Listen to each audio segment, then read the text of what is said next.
Welcome students. Today we are going to start our most important chapter, sports and nutrition, chapter number 2, physical education for class 12th. My dear student, there is a positive relation between nutrition and sports.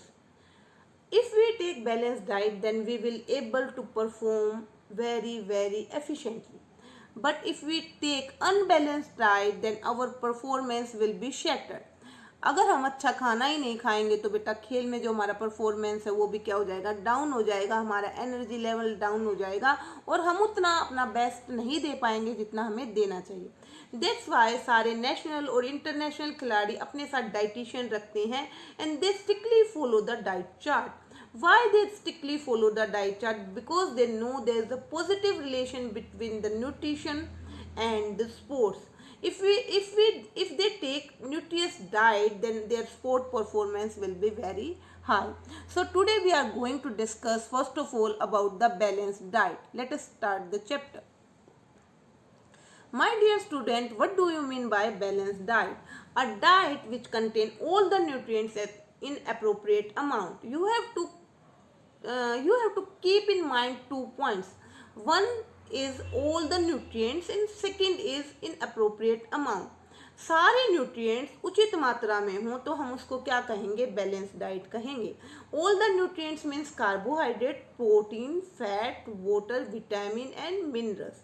Appropriate amount का मतलब क्या है बेटा, ना तो वो कम होने चाहिए और ना ज़्यादा होने चाहिए. फॉर एग्जाम्पल विटामिन ई की अधिकता से भी कैंसर होता है और विटामिन ई की कमी से भी कैंसर होता है. So now next is nutrients. What do you mean by nutrients? They are component of food which are essential for growth and development. जैसे कि आपको पता है कि जो ह्यूमन बीइंग है उसको अपनी ग्रोथ और डेवलपमेंट के लिए कुछ क्या चाहिए, अपने फूड में कुछ न्यूट्रिएंट्स चाहिए. तो जो आपकी बॉडी को ग्रोथ करने में हेल्प करते हैं, जो न्यूट्रिएंट्स आपकी बॉडी के लिए ज़रूरी हैं, उनको ही क्या कहा जाता है, न्यूट्रिएंट्स कहा जाता है. उन कंपोनेंट्स को ही, फूड कंपोनेंट्स को ही क्या कहा जाता है, न्यूट्रिएंट्स कहा जाता है. Now we are going to discuss about the functions of balanced diet. Why we need a balanced diet? What are the functions of balanced diet? It provides energy to work. जैसे कि मैं आपको पहले भी बता चुकी हूँ बेटा, अगर हम बैलेंस डाइट नहीं लेंगे तो एनर्जी लेवल क्या हो जाएगा, लो हो जाएगा. फॉर एग्जांपल आप ये देखो, कभी आपने फास्ट किया है, जब आप फास्ट करते हो तो आप खड़े होकर इधर उधर थोड़ा भी काम नहीं कर पाते, आपका एनर्जी लेवल क्या हो जाता है, लो हो जाता है. तो उसी प्रकार जब खिलाड़ी कोई उसको तो इतना फिजिकल वर्क करना है, जब वो अनहेल्दी फूड खाएगा, जंक फूड खाएगा तो उसका एनर्जी लेवल लो रहेगा. तो अगर उसको अपना एनर्जी लेवल, अपना परफॉर्मेंस बढ़ाना है तो कहीं ना कहीं उसको क्या करना है, बैलेंस डाइट लेनी है. तो बैलेंस डाइट का पहला फंक्शन है एनर्जी देना. It helps in growth and development. As you know, for the growth and development healthy diet plays a important role. That's why your parents give special attention to your food. इसीलिए आपके ऊपर आपके parents बहुत ज़्यादा ध्यान देते हैं कि अब आपको दूध पीना है, अब आपको दही लेनी है, अब आपको वेजिटेबल्स खानी है, फ्रूट्स खाने हैं, जंक फूड को अवॉइड करना है. क्यों? क्योंकि आपकी ग्रोथ और डेवलपमेंट के लिए जंक फूड नहीं बेटा, हेल्दी फूड क्या है, बहुत ज़्यादा ज़रूरी है. इट हैड टू रिपेयर वोन आउट टिश्यूज. जैसे कि आपकी बॉडी का डेवलपमेंट होता रहता है बेटा, बहुत सारे टिश्यूज़ क्या हर रोज़ टूटते हैं, नए टिश्यूज़ बनते हैं, तो जो और पुराने टिश्यूज़ को रिपेयर की ज़रूरत पड़ती है. तो एक प्रॉपर बॉडी बिल्डिंग फूड, ठीक है, आपकी बॉडी की रिपेयर के लिए, उसकी बिल्डिंग अप के लिए क्या है बेटा, आपके लिए हेल्दी डाइट बहुत ज़्यादा ज़रूरी है. It improves immunity. ये आपका इम्यूनिटी लेवल क्या कर देती है, हाई कर देती है. इम्यूनिटी समझते हो आप, जैसे कि इम्यूनिटी क्या है, हमारी efficiency to fight with disease. बीमारियों से लड़ने की जो हमारी क्षमता है उसको इम्यूनिटी पावर बोलते हैं. अगर आप हेल्दी फूड खाओगे तो आप कम बीमार पड़ोगे क्योंकि आपकी इम्यूनिटी हाई है. ठीक है ना, आपने अपने खाने में अगर वेजिटेबल्स को डाला है, ये that means your immunity is high. और क्या करोगे, आप बीमारियों से लड़ जाओगे. बट अगर आप अनहेल्दी फूड खाते हो तो द चांसेस विल इंक्रीज. ठीक है ना, आपके बीमार होने के चांसेस क्या हो जाएंगे, बढ़ जाएंगे बेटा. तो फंक्शंस ऑफ बैलेंस डाइट क्या है बेटा, एनर्जी देता है, ग्रोथ और डेवलपमेंट के लिए ज़रूरी है, रिपेयर करता है टिश्यूज़ की और इम्यूनिटी पावर को बढ़ाता है. Now we will discuss about the nutrients. Nutrients are divided in 2 parts. I have told you what do you mean by nutrient? Nutrients are the component of food which are very necessary for our growth and development. So nutrients are divided further in two parts. One is macronutrients and second is micronutrients. First of all we will discuss about the macronutrients. Macronutrients वो होते हैं जिनकी हमारे शरीर को ज़्यादा मात्रा में आवश्यकता हो। मैक्रो का मतलब ही बड़ा है, ठीक है। मैक्रोन्यूट्रिएंट्स कौन कौन से हैं बेटा? कार्बोहाइड्रेट्स है, फैट है, प्रोटीन है और वाटर, ठीक है। These are the macronutrients. इनकी हमारे शरीर को ज़्यादा मात्रा में हमें पानी चाहिए, ज़्यादा मात्रा में हमें प्रोटीन चाहिए, ज़्यादा हमें फैट चाहिए और ज़्यादा हमें क्या चाहिए? Carbohydrates. So they are the macronutrients. Now we will discuss about the micronutrients. Micronutrients कौन से हैं बेटे? Micronutrients are which require in less amount in food, जिनकी हमारी बॉडी में बहुत कम रिक्वायरमेंट है, पर और है कौन से वो? विटामिन्स और मिनरल्स, ठीक है ना। We will divided them in further parts in the next topic. Vitamins के और मिनरल्स के भी बहुत सारे टाइप हैं बेटा, वो हम आगे पढ़ेंगे। अभी हम सिर्फ इतना पढ़ेंगे कि माइक्रोन्यूट्रिएंट्स कौन से हैं, विटामिन्स हैं और मिनरल्स हैं। पर ये हमारी बॉडी के लिए कम तो जरूरी है बेटा, पर अगर हमारी बॉडी में, हमारे खाने में ये नहीं रहे, अगर हमारे खाने में ये नहीं रहे तो क्या होगा? हमें बहुत सारी बीमारियां हो जाएंगी, हम बहुत सारी बीमारियों का शिकार हो जाएंगे। फॉर एग्जांपल विटामिन ए की कमी से क्या हो जाता है? नाइट ब्लाइंडनेस, बी की से बेरी, सी से सकरवी, डी से रिकेट्स, ई से क्या हो जाता है? रिप्रोडक्टिव प्रॉब्लम्स होती हैं और साथ ही कैंसर भी हो सकता है। सो जो माइक्रोन्यूट्रिएंट्स आपके शरीर के लिए बहुत ज़रूरी है, micronutrients which require in less amount in food, macronutrients which require large amount in food. Now we will discuss about the next. Now we will discuss about the carbohydrates. Carbohydrates क्या है बेटा?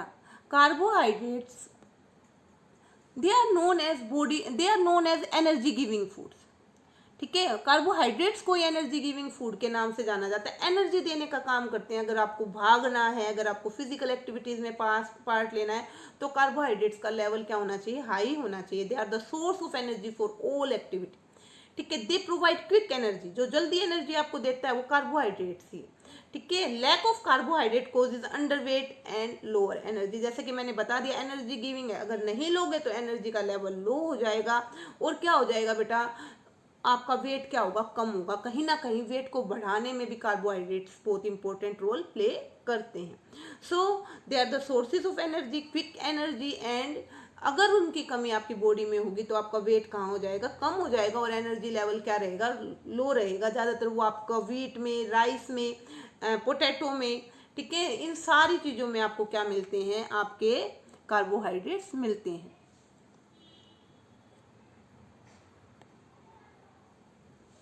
Difference between simple and complex carbohydrates. जो आपके carbohydrates हैं बेटा वो simple भी हो सकते हैं और कॉम्प्लेक्स भी हो सकते हैं, तो उनके बीच में हम डिफरेंस करते हैं। First of all, simple carbohydrate are sweeter than complex. दो कार्बोहाइड्रेट हैं, एक आपके सिंपल हैं और एक आपके कॉम्प्लेक्स हैं। जो सिंपल कार्बोहाइड्रेट्स हैं बेटा वो ज़्यादा स्वीटर होते हैं, वो ज़्यादा मीठे होते हैं एज कम्पेयर टू कॉम्प्लेक्स के। दूसरा जो पॉइंट है, simple carbohydrate can dissolve in water. Simple carbohydrate को पानी में डिजोल्व कर सकते हैं, पर ये जो दूसरे कार्बोहाइड्रेट हैं complex, they do not dissolve in water, ठीक है। इसमें कई बार डिफरेंस पूछा जाता है, that's why we are discussing here glucose. फिर आपने सीधा एग्जाम्पल दे देना है। आपको क्या याद रखना है? जो सिंपल कार्बोहाइड्रेट्स हैं वो स्वीटर है, ठीक है, और सिंपल कार्बोहाइड्रेट वाटर में भी क्या है? डिजोल्व हो जाते हैं, जबकि कॉम्प्लेक्स नहीं होते। उसके बाद glucose, fructose are example of simple carbohydrate and glycogen is the example of complex carbohydrates। तो कार्बोहाइड्रेट्स के बारे में बेटा ये इतना था। Now we will discuss about the protein. अब बेटा हम प्रोटीन की बात करते हैं। प्रोटीन को बॉडी बिल्डिंग फूड भी कहा गया है। ये ग्रोथ और डेवलपमेंट के लिए बहुत ज़्यादा ज़रूरी है, इसीलिए बच्चों के खाने में प्रोटीन को मेन कंपोनेंट माना जाता है। It has to repair worn out tissues, जो बॉडी की रिपेयर करने के लिए, टिश्यूज़ को मेंटेन करने के लिए, उनके पुराने टिश्यूज़ को रिपेयर करने के लिए क्या है बेटा? प्रोटीन बहुत ज़्यादा ज़रूरी है। तो प्रोटीन मेनली पल्सेस में, आपके एग में, मिल्क में पाया जाता है।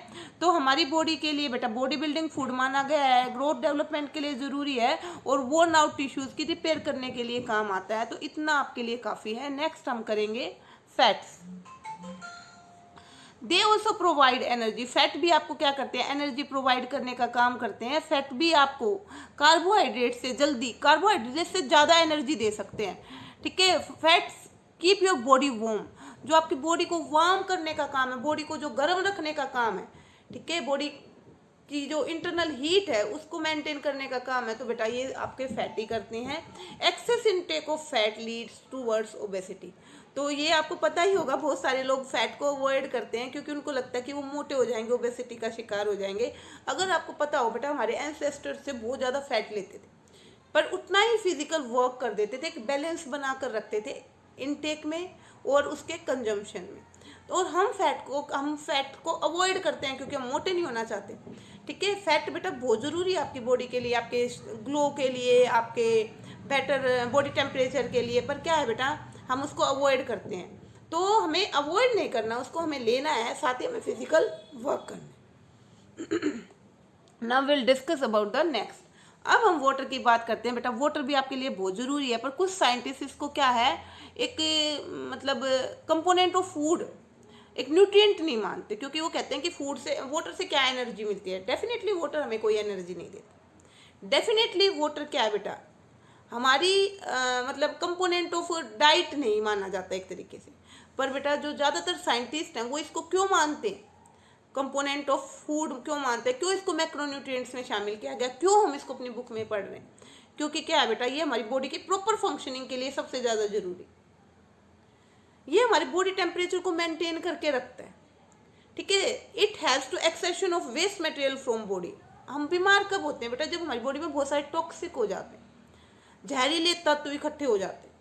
पर अगर हम ज़्यादा पानी पीते हैं तो आप देखोगे कि ज़्यादा स्वेटिंग हो, चाहे यूरिन हो, चाहे किसी और मेथड से हो, हम ज़्यादा से ज़्यादा वेस्ट मटेरियल को अपनी बॉडी से बाहर रिजेक्ट कर देते हैं। जब वेस्ट मटेरियल, जब टॉक्सिक हमारी बॉडी में नहीं है, तो हमारे बीमार होने के चांसेस क्या हो जाएंगे, कम हो जाएंगे। It is helpful for proper functioning of all organ. जितने भी हमारे डाइजेस्टिव सिस्टम है, हमारा मेटाबॉलिज्म है, जो भी हमारा सिस्टम है, उसमें जो वाटर है वो अपना इंपॉर्टेंट रोल प्ले करता है। आपको पता है कि एक इम्पोर्टेंट पार्ट, ब्लड का भी एक इम्पोर्टेंट पार्ट क्या है, वाटर ही। तो वाटर आपके लिए क्या है बेटा, बहुत ज़्यादा ज़रूरी है। आज के लिए इतना था, इससे आगे बेटा हम माइक्रोन्यूट्रिएंट्स के बारे में अगले आपके वीडियो में करेंगे। Keep studying, keep learning. Thank you.